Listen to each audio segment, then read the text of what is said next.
just walked in, I said, I was thinking, I think I saw Ange sitting here on Sunday, and I thought something happened, and I think Spurs weren't happy with a few decisions that were made on Sunday.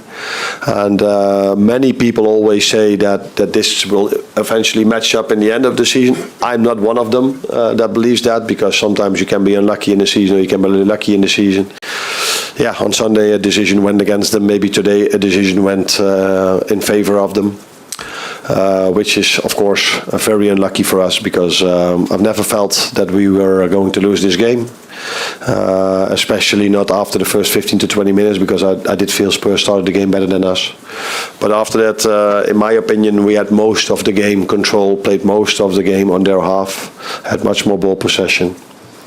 And then, yeah, a moment like this, yeah, if you go down to 10 for a few seconds against a very good, against a team that can play so good football like Tottenham can, it's far from ideal.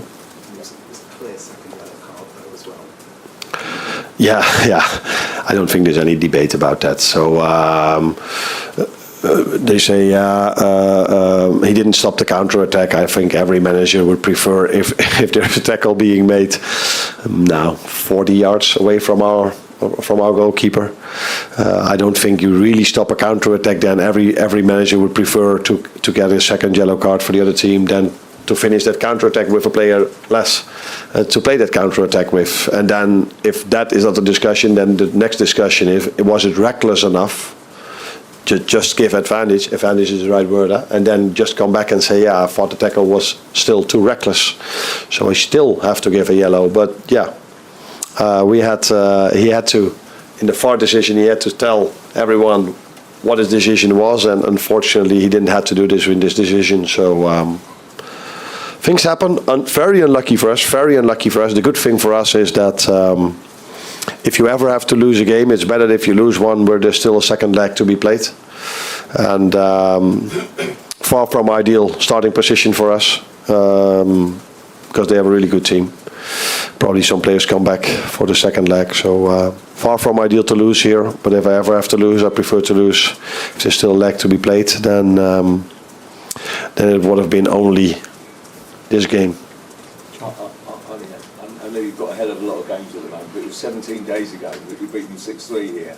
I mean, it's sometimes difficult in football to kind of, you know, relate to what happened.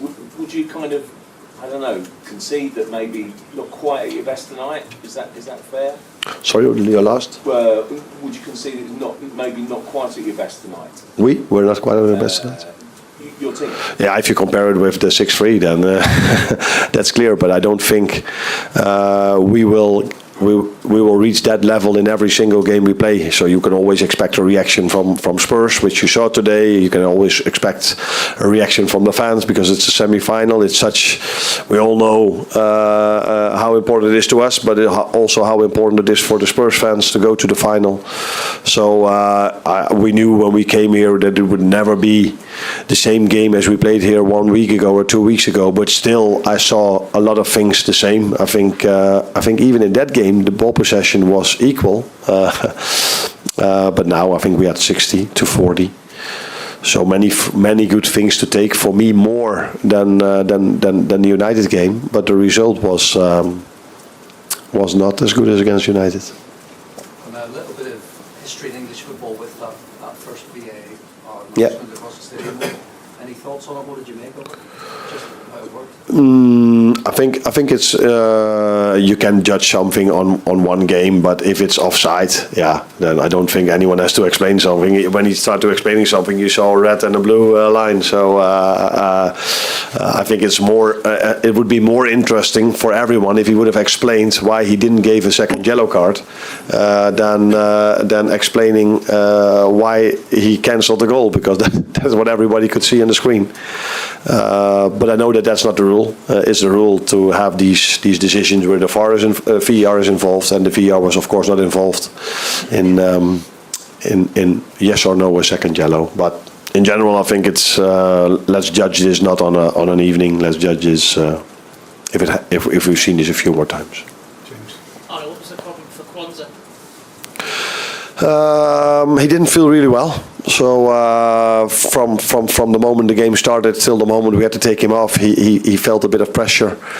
I think he said on his chest, but it went so fast. Okay, he came off and the game started again. So I have to ask him exactly, but I think he said he didn't feel really well.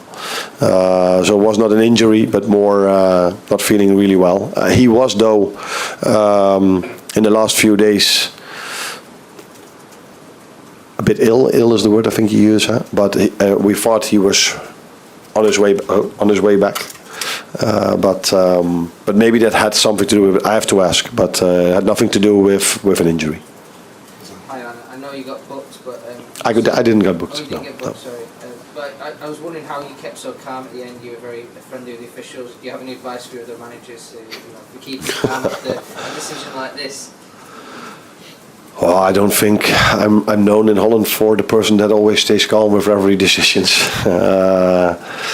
Although I do think they have a wrong opinion about me over there when it comes to referee decisions.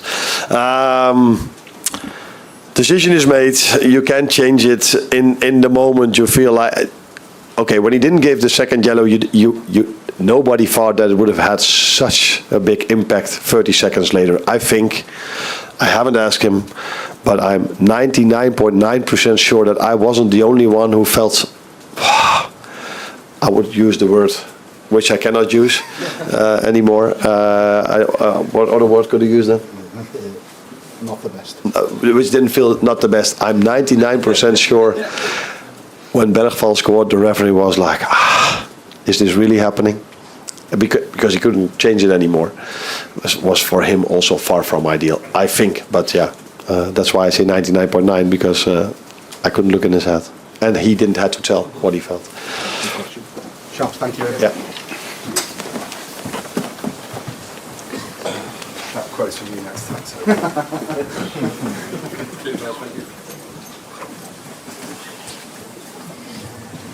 You okay? Yeah, we'll continue.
Paul, do you want to start us off?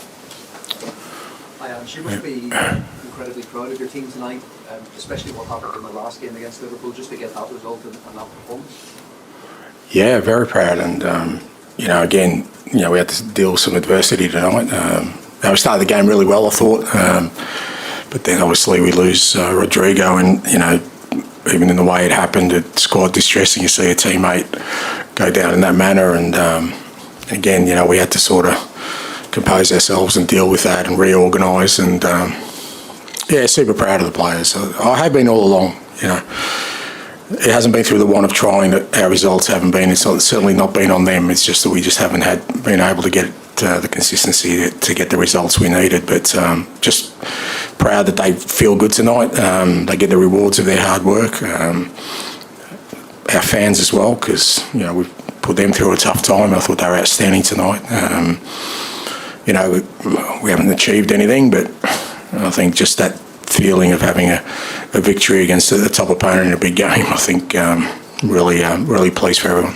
How would you sum up Liverpool's performance in general, but also the other side of that, about the debate around the possible second yellow card? What are your thoughts on that as well? Yeah, Lucas was brilliant. I mean, like I said, I haven't lost sight of the fact that we've got two 18-year-olds, one who's playing at centre-back's not even his position. I just don't think people really understand the level of performance that these young guys are giving us at the moment, and we had a goalkeeper on debut. Jed's playing left back unbelievably well. But yeah, Lucas is just growing all the time. He's just got that ability as a footballer to create space for himself. He's got the quality, but he works awfully hard for the team as well. And like I said, we've been dealing with some adversity for sure, but we've had some growth in that. I've got no doubt about that. That's been masked by poor results and poor form for sure, but I've got no doubt that when we get our players back, we've got the foundation of a really sort of, strong core group of players we can really grow with. Yeah, I don't want to speculate, Tom, because I don't really know either. I mean, all I know is he was conscious when he came off. Obviously, it was some sort of head injury, but he was conscious when he was coming off the field, and he's been taken to hospital for observation, but I'm not really clear on sort of how it happened. Was he knocked out? Again, mate, I don't, it's not my area, unless I'll get the doctor out here, but I'm not going to speculate because it's just not fair on people around him. But it was a head injury, and there was concern from players out there, so obviously there was something going on. You gave your goalkeeper through straight in, and he had a great performance. What did you make of Anthony? Yeah, brilliant. Yeah, no, fantastic. I got the sense when I spoke to him before we signed him that he had a bit about him in terms of, real sort of assuredness, that probably belied his years. And, we did. I threw him a mammoth task today to play against the best team, arguably in the world at the moment, in a big game, in a semi-final, and he just handled it awfully well. And I think credit to Johan and his team. They were really big on him as a footballer that's going to fit our style. They worked really hard to make it happen now, and you can see why he's an outstanding footballer. Ange, it was a lovely moment for Lucas, but maybe just seconds earlier he could have been sent off. I wonder what you made of that incident, just because Arne spoke about it as well. Yeah, look, I spoke about it after the game last time. I think that my comments were misinterpreted. I didn't criticise the referee or the decision. I didn't think the decision was right about the handball, but I said that it's very hard at the moment. It's very confusing to understand certain elements of the game. Now, we've been told consistently the last few weeks, because I've been screaming at it from the sidelines, because a lot of teams have got away with a lot of fouls with us without bookings because the referee plays advantage. And we've been told consistently, if we play advantage, as long as it's not a cynical foul, then the player does not get cautioned. So that's been relayed to us on a weekly basis, because we feel like that's been happening. That was one of the things I was kind of, bemoaning last weekend. There was certain players who just repeatedly were fouling. We were getting advantage, but no bookings. So that's what I'm talking about, is that I don't think, and I'm really surprised at how, what's the word I'm looking for, how people in this country are so easily letting the game change so much so quickly. It's changed more since VAR has come in, and I've been involved, and I think in the last 50 years. We never used to debate offsides, we never used to debate handballs, we never used to debate holding in the box, we never used to debate so many things. And it seems like, did everyone really love the announcement today? Did that give you a real buzz about, seriously? But now and again, look, I understand, my understanding of it is this is what the people want. That's what I keep getting told. I understand that, and I understand that, we're not going to, VAR is going to be there, technology is going to be a part of life, but it's like my wife and our kids, we know technology, but she limits screen time. Why? Slow things down. I think we just got to be careful about constantly, why do we want to change the game so much? And I know I'm going to be the old bloke in the stands who keeps shouting boo every time VAR, and I'll be the only one, but I just thought people would be a little bit more protective about the sanctity of the game. That's what I was talking about. Like, I wasn't criticising referees. I've never criticised, like I said, I didn't think the decision was right, but it's just the way the game, I think there's a lot of confusion at the moment. That's my belief, that the game is changing on the basis of technology. And I'm saying, why isn't anyone speaking up about it? Especially in this country, who You know, for all intents and purposes, you guys think you're the custodians of the game. You've got a song that says it's coming home. This is your game, and yet it takes an Aussie from the other side of the world to be the one that's most conservative about changes. At the minute, are those decisions like a lottery? Because it feels like on one day it might get given. So my comments are fair and even playing ground. That's what they were about. So today it advantaged us. Yeah. I wasn't saying that there was a vendetta against me or Tottenham when I spoke last week. That's not what my comments were about. It's just that, you know, and like I said, and I could be on a lone crusade here, but I'm happy to do that. I'm happy to just be the lone voice of saying, just leave the game alone for a bit. Like, you know, even extra time now, you know, minutes added on there, minutes.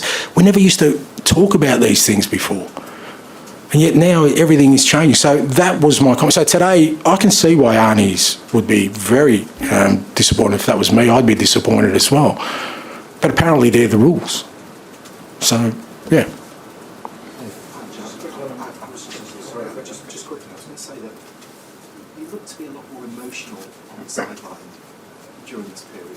I don't know if I'm misreading that or that's not how you feel, or but are you conscious of just letting your emotions out a little bit more? Well, yeah. I mean, it's been an emotional time, mate. You know, it's like I keep saying, I am a human being. You know, like all of us. You know, we're in these roles of managers, and we're supposed to.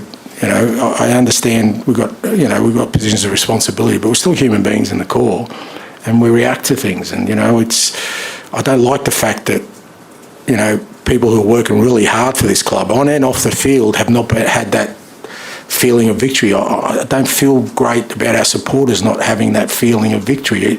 It weighs heavily on me, mate. It's my responsibility. So yeah, you know, I'm a little bit more emotional than I usually am, but you know, I guess that also probably means I do care, and I think that's still important.